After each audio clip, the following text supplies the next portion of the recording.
তোমরা যারা নেট এবং এমএ পড়ছো তোমাদের জন্য 8টি PYQ টাইপ প্রশ্ন এবং ভেরি ইম্পর্টেন্ট। তোমাদের প্রশ্নগুলো বলছি এক এক করে, তোমরা অবশ্যই খাতা এবং পেন নিয়ে তাড়াতাড়ি করে লিখে নেবে, ঠিক আছে? তাহলে আমি শুরু করছি। চর্যাপদের পদকর্তা কয়জন? উত্তর লেখো 23 থেকে 24 জন।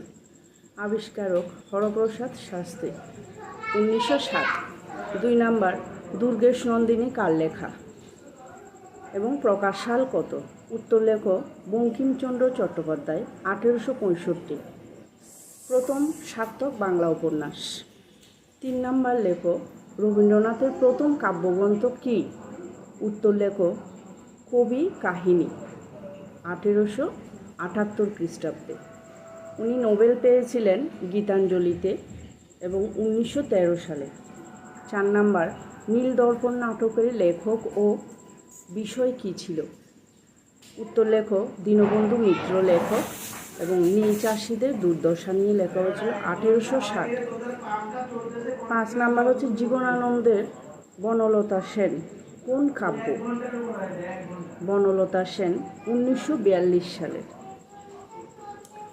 ঠিক আছে? পথের পাঁচালী উপন্যাসের প্রকাশ সাল কত? 6 নাম্বার প্রশ্ন, আর এটার উত্তর হবে 1929। সেটা হচ্ছে বিভূতিভূষণ বন্দ্যোপাধ্যায়, ঠিক আছে? 7 নাম্বার কোশ্চেনটা লিখবে কল্লোল পত্রিকার সম্পাদক কে? উত্তর লিখবে দীনেশ রঞ্জন দাস, 1923 সাল।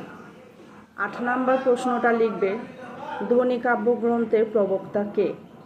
উত্তরটা লিখবে আনন্দবর্ধন।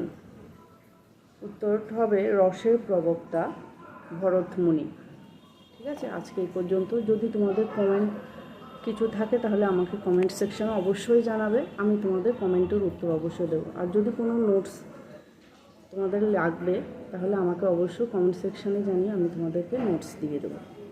আজকে এই পর্যন্ত।